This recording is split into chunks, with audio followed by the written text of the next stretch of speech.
I mean, the fact that he can grow from kind of this very anatomically incorrect, where he's just kind of putting the muscles like kind of like mashed potatoes wherever he wants, into this where all the anatomy checks out. He has all the right connections. He's connecting the muscles onto the bones beautifully, and all the parts that are supposed to be solid like bones are solid. If he can do that, you absolutely can. I believe this took him years to do. I watched an interview where he said there were some days he would wake up and he felt like he couldn't draw, or he would draw something that was terrible, and I'm shocked. This is probably one of the best examples of how hard work really, really does pay off.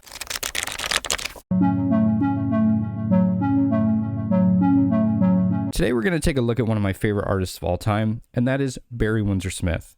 I kind of wanted to do a video on his earliest work up to his later work, because artists are constantly growing, and I get really inspired when I see somebody like Barry Windsor Smith, my favorite artist of all time, kind of looking at his humble beginnings all the way to where he kind of is now. And we're going to take a look at some of his Marvel work, his early Marvel work. We're going to go into some issues of Daredevil. We're going to take a look, obviously, at the Conan stuff, which I don't think I've covered a lot of his Conan stuff on this channel. And then we're going to kind of briskly go through his later X-Men work, and then Weapon X, and then, of course, we're going to end it with monsters. So I know there are a lot of artists who watch this channel, or people who are inspired by art, and it's kind of cool to look at the humble beginnings of an artist. X-Men 53 is a very interesting one, because this is kind of the period where Barry Windsor Smith was kind of doing the Jack Kirby style. I don't know if that was intentional, or if that was something that was like, I don't know, like if Marvel wanted, like if Stan Lee was sitting there going, you need to draw like Jack Kirby, or if that's just how Barry Windsor Smith learned to draw. I know he took a little bit of a break from comics for a while and got really, really solid at learning how to draw anatomy, because he studied fine art. He studied the guys like Da Vinci and Michelangelo and Pontormo and all those guys. But this is his really early humble beginnings, and I wanted to take a look at it and just see how much he grew over time. So we're going to start with X-Men 53. This is the earliest work that I know of that he did, in at least in American comics and Marvel comics. And as you can see, he comes in doing the Jack Kirby style. And I mean, he must have really been, I mean, he's got the Kirby crackle there going on. He's doing the anatomy. He's doing the forms, the great foreshortening work. I mean, everything is about form at this point and shape. There's not much going on in the anatomy area. It's all about simplification, which is what Jack Kirby did better than pretty much anybody else. And Barry Windsor Smith is kind of just doing that. Beautiful work here. I only have it in black and white. I don't know what the color looks like. I've actually never seen the original issue in color, to my knowledge. But I actually prefer the black and white. I think these Marvel Essentials are actually really cool. So again, it's sort of like you would think that Jack Kirby was drawing the comic book here. And I think that might have been intentional, but I don't know what Barry Windsor Smith's work looked like outside of this style at this time. I don't believe it looked like the stuff that we see later on in Weapon X, where it's really kind of like George Bridgman heavy, anatomy heavy, very solid. You know, this stuff is very, very Kirby-like, but he's doing some really interesting stuff here. I mean, just the amount of detail he's putting on this stuff in the background with the technology stuff, that very weird Jack Kirby technology stuff with a lot of tubes. Even the inking, kind of using that line there to represent that it's kind of like a metal form, that weird squiggly line. And then, of course, again, we have the Kirby crackle. And then we have some stuff like kind of speed lines here. Just really, really interesting stuff that Barry Windsor Smith is doing. I almost said Jack Kirby, because it is like Jack Kirby. I actually want to take a look at, real quick, I just want to see like what the comic books, like what the issues looked like before. If like everybody is doing the Jack Kirby style, and it really does seem like they are. So it's not just Barry Windsor Smith, so it has to be intentional. But I think he does Jack Kirby better than anybody else, other than obviously Jack Kirby himself. So clearly he can adapt at this point. He can draw in kind of the house style of the time. I mean, man, look at how great that stuff is. Really interesting panels here. That was the one thing about Jack Kirby. Jack Kirby never drew a boring panel, and Barry Windsor Smith has to learn this at a very young age. I don't know how old he is at this time, but I can't imagine he's that old because he's still with us. And I think he's like in his 70s. So he was probably young at this point. And the fact that he's able to do this at this age is mind-blowing to me. Like, wow. That beautiful foreshortening of that massive hand there in the front as the arm goes back. Great stuff. Beautiful, beautiful composition. A lot of characters on the panels. A lot of detail on the panels. I mean, it's you know, you're following Jack Kirby here. Jack Kirby's long gone from X-Men at this point. I think he's doing Fantastic Four at this point. You got to remember, Jack Kirby's like in his 40s or maybe even 50s at this point. Probably late 40s. He probably can't continue to do 5 books a month like he was at one point. So he's sort of sticking to, I believe at this point, Fantastic Four. He may have even been gone from Marvel at this point, actually, now that I think about it, because he may have been at DC at this point. I honestly don't know. But it's not about Jack Kirby, it's about Barry Windsor Smith. But again, to be able to do this at such a young age, like Barry Windsor Smith was able to do, to copy that Jack Kirby style and to make it so the composition so interesting and so much detail going on the page. I mean, that right there should tell you this guy's going to be a superstar one day. Beautiful, beautiful artist. I mean, just great stuff. All right, so we're going to move on to his Daredevil work, which I have to get out here. And he did 3 issues of Daredevil. Now, I love Daredevil. Daredevil is probably my favorite Marvel character. And Barry Windsor Smith is one of my favorite artists of all time. So to see Barry Windsor Smith do a Daredevil comic, that's just like right up my alley for perfection. So at this point, I don't know how much longer in the future this is. Could be 5 years, could be 3 years, could be 2 years. I'm not actually sure.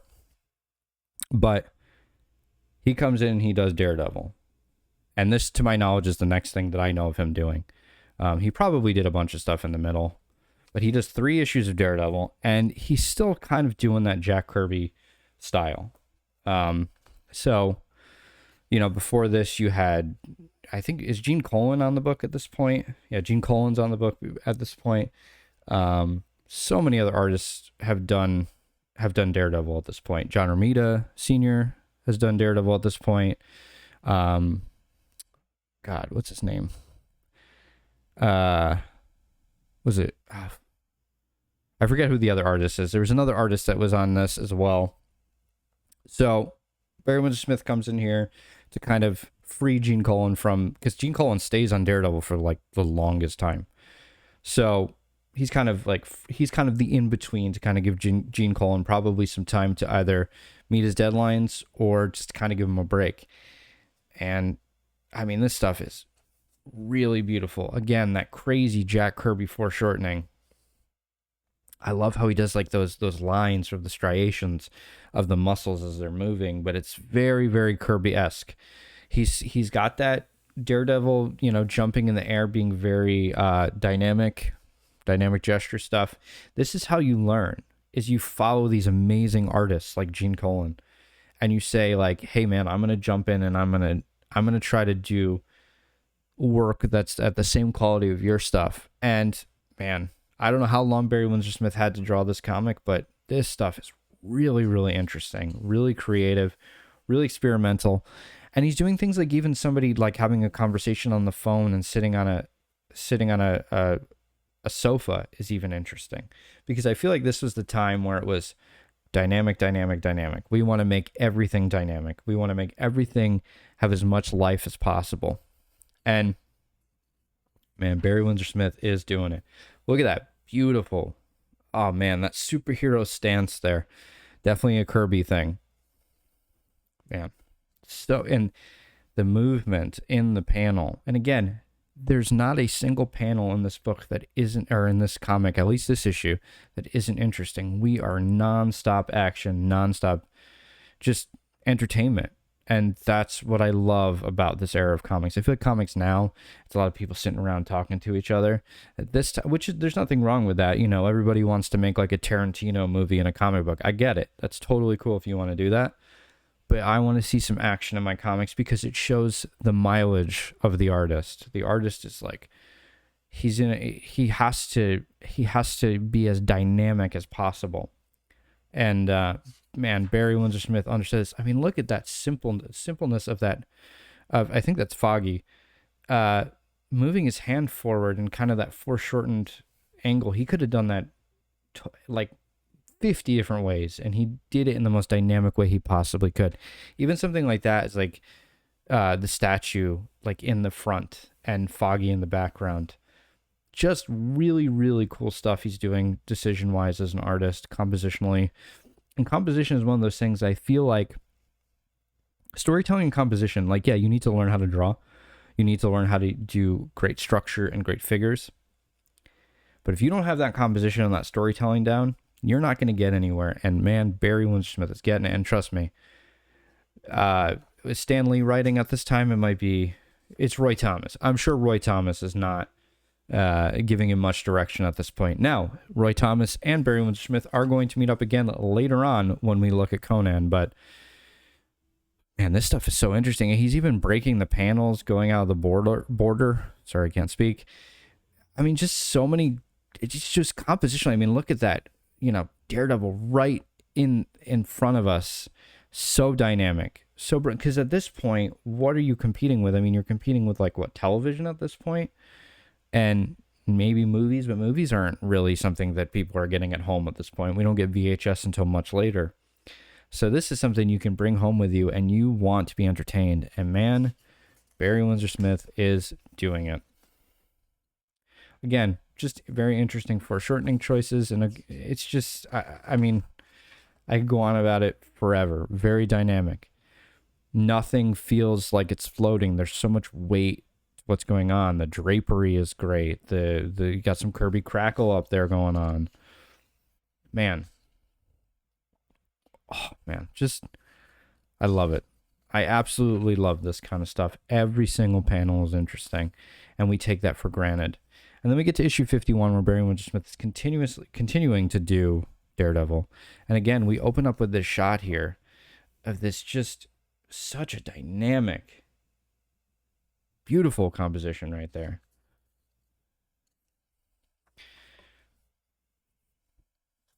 And the thing is like, I feel like Barry Windsor Smith's earlier work kind of gets shit on because it's kind of a Jack Kirby. He's doing Jack Kirby, but he's even using things like zips and stuff like that. Or maybe, is he no, he's got to be using zips at that. I don't know. Is he?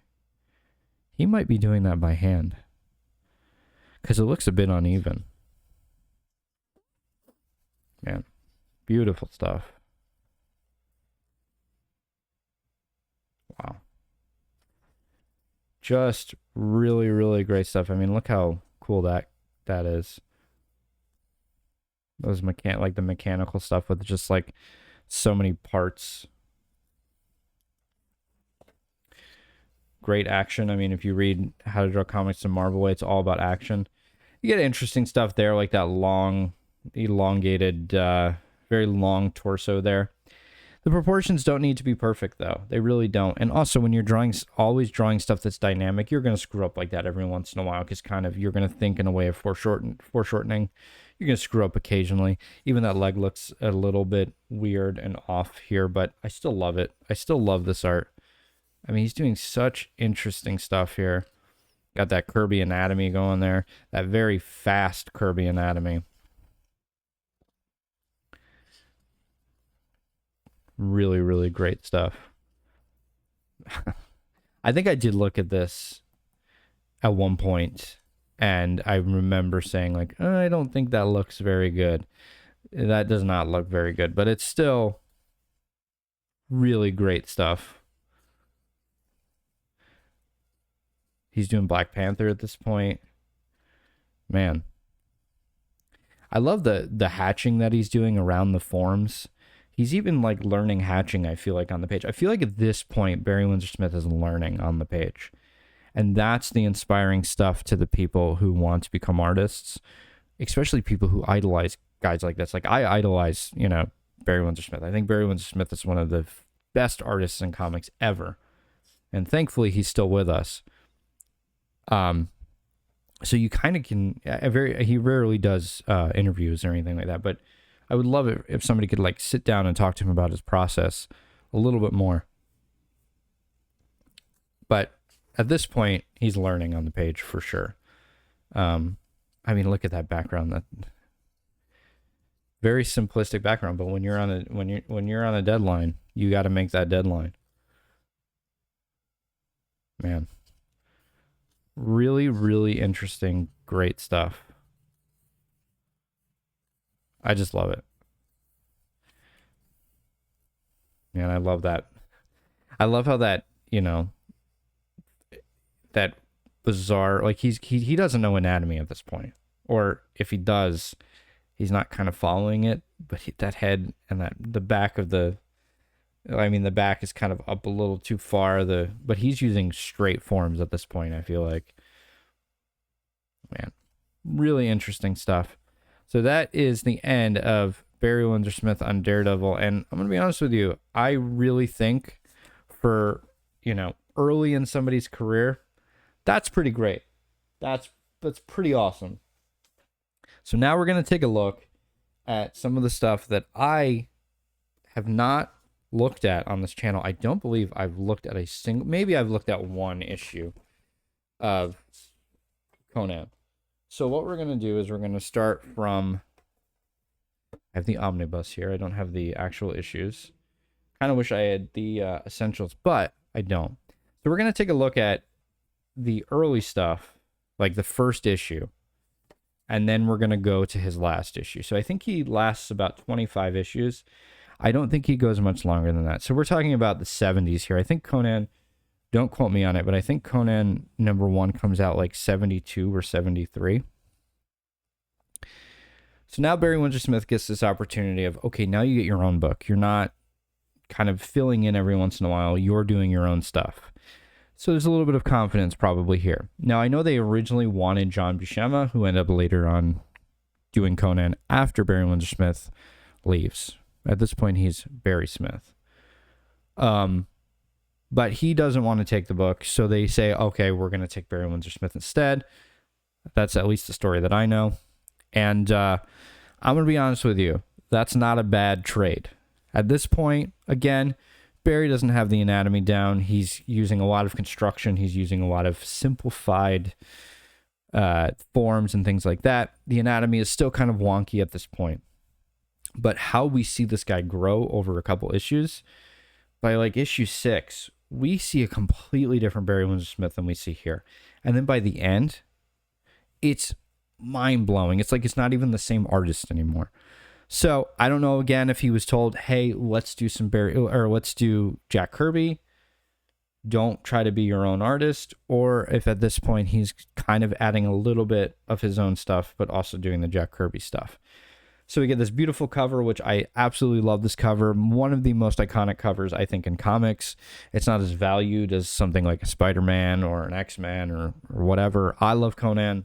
And and a lot of the reason why I love Conan is because of Barry Windsor Smith and John Buscema. But man, I love Barry Windsor Smith. So let's open this up and take a look at this. So this one's going to be in color. So it's not going to, obviously, it's going to be in color. So, but we'll try to kind of take the color out. And we see a great artist who's still doing that Jack Kirby style. A lot of simplified forms. A lot of foreshortening, compositionally trying to do interesting stuff. Sometimes it's not as compositionally interesting as sort of maybe the X-Men stuff that he's doing in the early point, but of Conan. But this is kind of where he's got his own book. But I love how he's doing things like the cube of the arm or of the elbow. He's doing interesting stuff at this point, so he's starting to understand it. It's not as bubbly as some of the earlier stuff that we looked at. And again, I mean, you're drawing like 5 guys on a single page, 5 characters all moving in a dynamic motion, kind of different differently to kind of get this beautiful composition. And I imagine at this point, Frank Frazetta is around. So, you know, and Conan is like Frank Frazetta's thing. Like Frank Frazetta made Conan pretty interesting. So Barry Windsor Smith had to have known that that stuff existed. So he's doing stuff very compositionally interesting. But the anatomy just still isn't there yet. But it's still great. It's still great stuff. And I read this first issue and it ages beautifully. It's a very interesting issue. And I love stuff like this panel. This panel's beautiful panel here. Just great stuff. Really, really, just the guy's growing a ton. Again, you get this beautiful foreshortened form here, or figure here. You know, the arm is in the right place, and he's doing that really interesting Kirby anatomy. Because I imagine that was done as like a shorthand thing to get the book done as quick as possible. Drawing beautiful women at this point. Very John Buscema at this point. So, yeah. Just, again, doing the Kirby Crackle kind of stuff.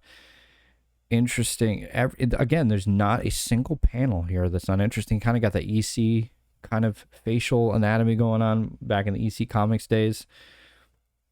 He's definitely inspired. He's one of the very rare few, in my opinion, this is just an opinion, he's from England, and he's very much inspired by American comics more so than anything, which is I consider him, he's an English artist, but I consider him an American artist because all of his work is done in America, and he becomes this huge mainstream comic book artist not long after this.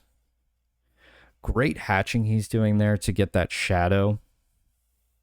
Just beautiful, beautiful stuff. Again, great composition. So we're going to kind of go through issue 2 very quickly. It's more of the same stuff, very dynamically interesting. He's starting to get that anatomy down a little bit more, but he's still doing the Jack Kirby stuff. Buscema is inking Barry Windsor Smith at this point, which, what a great inker. We're getting a little bit further on. He's starting to get more into doing interesting anatomy, kind of finding his own, doing very cube-like forms as opposed to kind of that bubbly kind of style. He's getting better at doing faces and close-ups. I mean, still doing great foreshortened stuff there. But he's still learning at this point. And then we get to issues like this, where he's kind of starting to find himself as an artist, no longer trying to copy,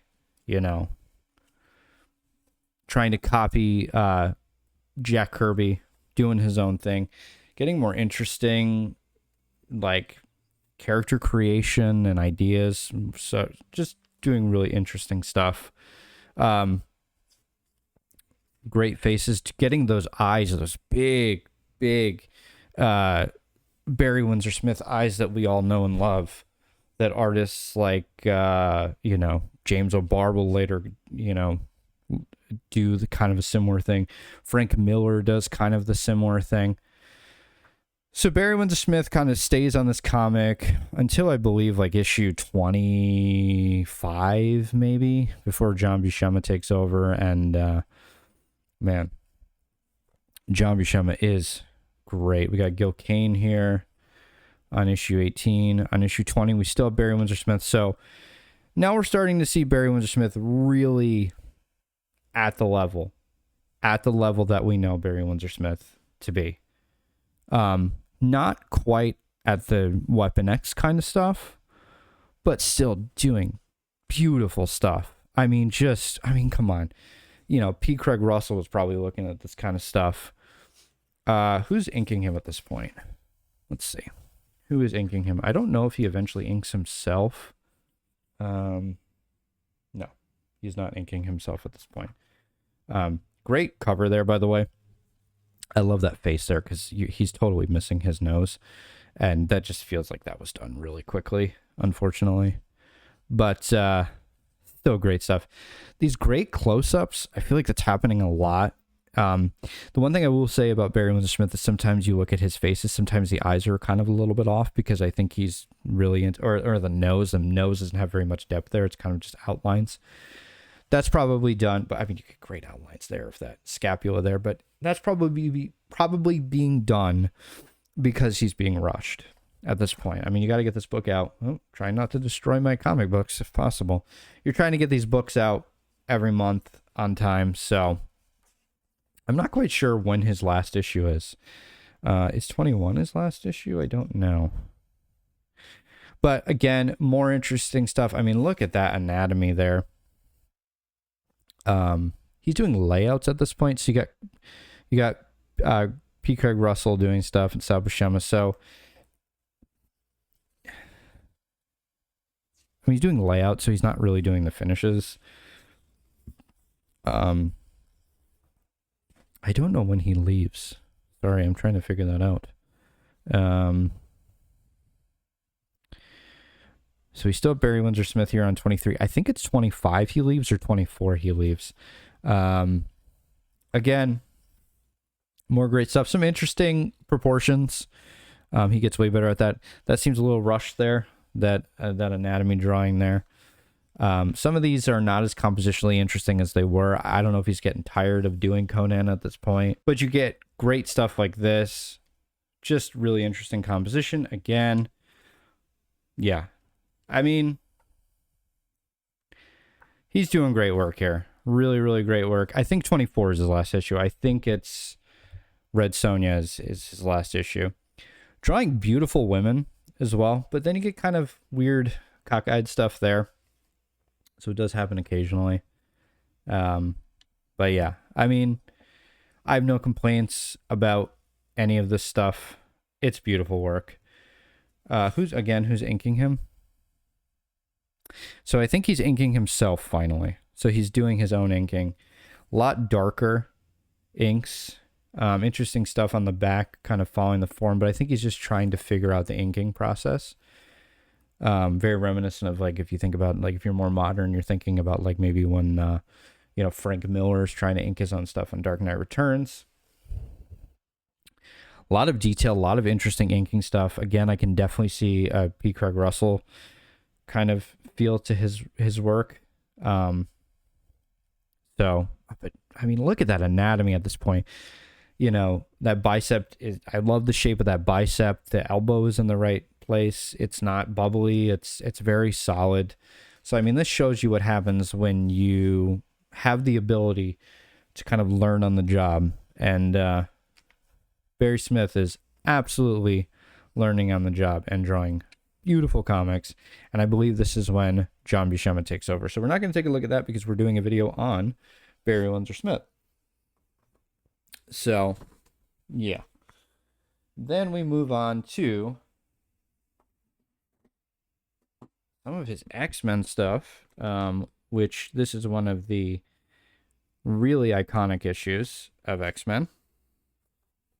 And I love actually having this one in black and white because I can look really closely at all the detail and kind of get lost in it. So this is just insanity. Crazy, amazing artwork at this point. I don't know if this is before or after Weapon X. I'm not sure about the timeline on this, but this is the kind of stuff that we think of when we think about Barry Windsor Smith. Just look at that work there. Holy crap. Little busy, I feel like, but it reads beautifully. Wow. Wow. Look at how much he grew. Look at those friggin' deltoids. And look at those biceps. And it just, great anatomy. And he finally figures, I mean, I'm sure he figured out the wrist movement before this, but it's really solid. You can see that cube of that wrist connecting to that hand. He's doing it all at this point. Now, I don't know how long his break is from comics. I don't know. It may be a very short period of time. But he goes and he learns how to do art through learning from fine artists. And you can really see it in the planes of the head. He's starting to figure out the face more. He's getting that skull understood a lot more. The bone structure of that skull on that character there. Then you have a simplified face there, but he knows when to add the simplified faces and when to simplify everything beautifully. Just an unbelievable artist. Man. God. He's doing the close-ups of the eyes, on the bottom there. Again, the dude was never not good at composition, but look at how amazing this stuff is. What genius. I mean, look at that. Man. Dude. Wow, look at that action. Beautiful stuff. Really, really beautiful comics. I just love what he's doing here. Wow. Might be the best Wolverine artist of all time. I think he might be. And it's just mind-blowing. And then who? I just want to see who follows him up. Is this John Romita? Let's see. Yeah, so it's JR. Man, I would hate to be, and I love John Romita, but I would hate to have to follow fucking Barry Windsor Smith. Unbelievable artist. One of my favorites. Now we're going to take a look at Weapon X very quickly, and then we are going to move on to Monsters, and then we're done. And I've reviewed Monsters, I've reviewed Weapon X, so if you haven't seen those videos, go check them out. I might link them or something. If you haven't and you don't want to, then absolutely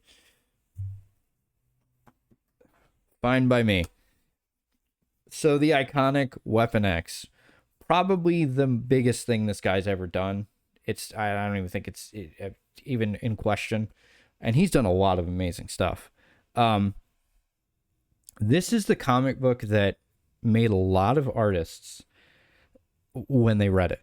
And they went, man, I would love to draw like that. And none of them can draw as well as this guy can. So we're just going to take a quick peek through this stuff. I mean, come on, look at that. Man. Really, really great stuff. Great anatomy. I'm going to try to find some of the panels. By the way, the coloring, he's doing the coloring at this point. And the color work on this has that very neon cyberpunk feel, which works perfectly with a character like, well, it works perfectly with this story. I mean, wow. Just that anatomy. That anatomy is so solid at this point. And, oh my God, look at that. Just beautiful stuff. And he's getting more ambitious with the kind of stuff that he's willing to do with anatomy and how he turns the figure. The guy's construction of the figure has always been great. But he's doing more lifelike kind of stuff. He was kind of doing like fantasy, kind of like, oh, a person never moves like that. Why would a human being ever move like that? And then he moves into, I'm going to make these characters look like real human beings and make them look as natural as possible and really let the anatomy shine. And he's doing that at this point. Just great, beautiful stuff. I mean, come on. Look, I love that panel. I love all these panels. I just love this comic book. I mean, look at the striations and how the arm is on one side, it's flexing and it's resting on the other side. I mean, this is stuff that only when you really know anatomy do you really understand how this stuff works. And he, at this point, has it. The way he's drawing fingers, he's not drawing Kirby fingers anymore. He's drawing real fingers. Like, they look like real fingers. Are they perfect? No. But here they are. I mean, he's just... looking at something like this is like, this guy is 5 bajillion miles away from everyone else in the comic book industry at this point. I know people love Neil Adams and think he's like, oh my God, he's the greatest artist of all time because everything he does looks like real life and blah, blah. Barry Windsor Smith is the man, and he is using very simple shapes. I mean, look at the cube of that leg there. That leg right there is just a mixture of a cube and a cylinder. Very simple. He's using that beautiful inking technique to kind of go around the form, and he's going into that very square knee, and then it's going into that cylindrical bottom of the leg with that straight, very cube like front of the leg bone. I forget what it's called. But he's just doing, he's just doing Bridgman at this point. But he's doing Bridgman better than a guy like Jim Lee does Bridgman. Like, everybody thinks Bridgman, they think Jim Lee. I think Bridgman, I think Barry Windsor Smith.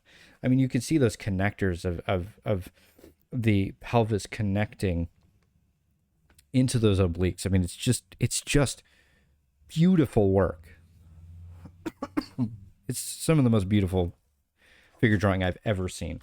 It's like he's studying Michelangelo. He's studying all these great Renaissance artists to get this beautiful, beautiful anatomical figure that is just, my goodness. And there's so much action to it. Barry Windsor Smith is like if you took a Renaissance artist and then put him into comics and made some of the most dynamic stuff you've ever seen. That's why I think, in my opinion, he's like the perfect artist. He does something that I don't feel like any comic book artist has done before him or will ever do. Even that Neil Adams stuff, like, it feels very comic book. This feels fine art. And he kind of mixed fine art in with comics and did it beautifully. Just beautifully. And that's why I sing praises of this guy. Like, I love his work. I mean, I could close my eyes. Okay, my eyes are closed. I'm going to close the book. I'm not looking. Okay. And I'm just going to go to a random page. I went to the exact page I was on. So let's try it again. Here, we'll if I end up on the same page, I do apologize. There's something interesting going on every single page. I mean, it's just beautiful stuff.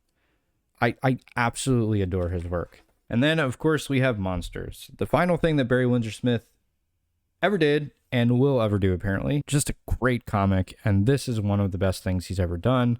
I did a video on this, so we're not going to delve deep into it, but we're going to take a look at some of the stuff. And this is kind of Barry Windsor Smith, I feel like, at the point where there are no rules. He's just doing his thing. And he's inking it, he's drawing it, he's still got it. He's still in an age where he's with it and has the ability to draw beautifully. And, it's just great stuff. Again, very interesting composition. Doing a lot of talking, like I said earlier. I feel like modern comics, there's a lot of people talking because I feel like people are trying to make a more cinematic style type of comic book, but there's nothing wrong with that. Just really great stuff. Drawing some interesting cars and just using a lot of interesting hatching work and doing great stuff like this. It's just, yeah, it's beautiful. And then you get this beautifully drawn, anatomically, unbelievably correct Barry Windsor Smith, just Hulk-like figure.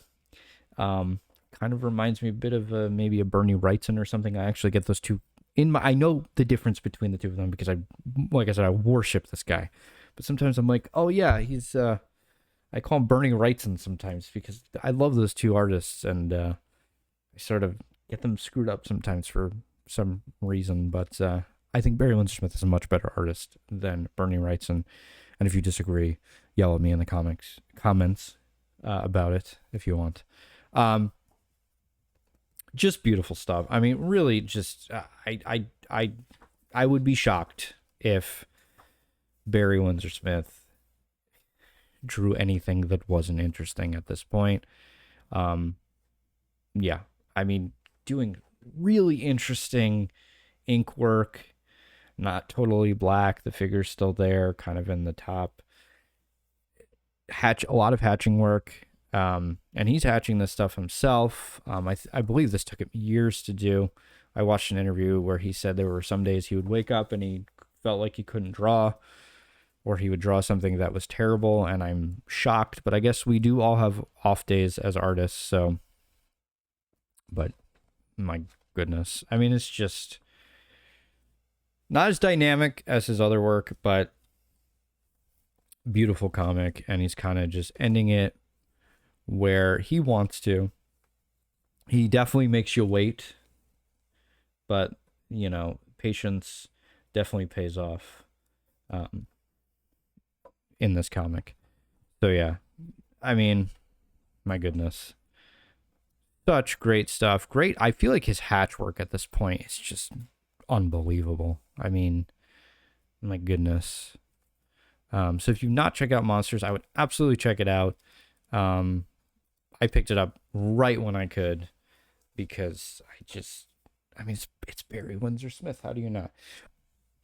Look at how detailed everything is there in comparison. You can't see the legs very well because his knees are bent, but I feel like his bones are more solid at that point. I mean, obviously you're going to grow as an artist over time. It's going to happen as you do it more and more. So that should be very inspiring to people who are kind of feeling down and out about their work. I mean, if a guy who drew this once drew like that, and there's nothing wrong with this, by the way, this is very, very good. But he can draw now like this, where the anatomy is pretty much like looking at a Michelangelo or, you know, whatever fine artist you want to take who's kind of super detailed and the anatomy is like perfect or looks great. I mean, the fact that he can grow from kind of this very anatomically incorrect, where he's just kind of putting the muscles like kind of like mashed potatoes wherever he wants, into this where all the anatomy checks out. He has all the right connections. He's connecting the muscles onto the bones beautifully, and all the parts that are supposed to be solid like bones are solid. If he can do that, you absolutely can. So just keep working at it, keep going at it. I just make these videos kind of for myself sometimes, where I'm like feeling down and out, and I hate listening to the sound of my own voice, which is unfortunate. But sometimes I go back to my old videos and I'm just like, you know what? Barry Windsor Smith was still great at this point, but he wasn't this great.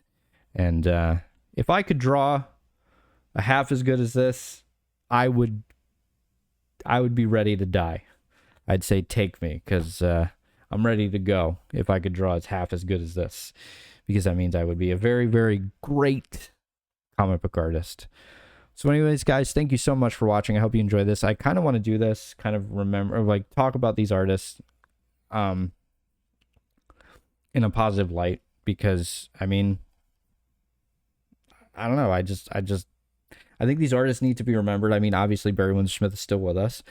So, but I don't want in like 30 years, like, people to kind of not talk about his work. I think people should always talk about Barry Windsor Smith's work. And there probably is people out there, as crazy as it is, probably have never seen his work or don't know, like, they know Weapon X, but they don't know Barry Windsor Smith or something like that. So I love talking about artists like this. I love seeing their humble beginnings and where they end up. And this is probably one of the best examples of how hard work really, really does pay off. Consistency does pay off. Studying does pay off. I know it feels helpless sometimes, and for me it does sometimes, where I'm just like, man, I cannot draw a fucking circle today. But it really does pay off when you just kind of look at stuff like this. So if you're feeling down and out and not feeling good about your art, just kind of throw this video on, even if this last part, hopefully I can be some kind of words of wisdom to you. If not, whatever, all two of you who are still here. But man, I just love Barry Windsor Smith's art. I think he's a genius, and I'm so thankful that he exists, because he's one of the very rare few that I've seen grow on the page, and we have it all documented, which is amazing. So anyways, guys, thank you so much for watching, and I will see you in the next video.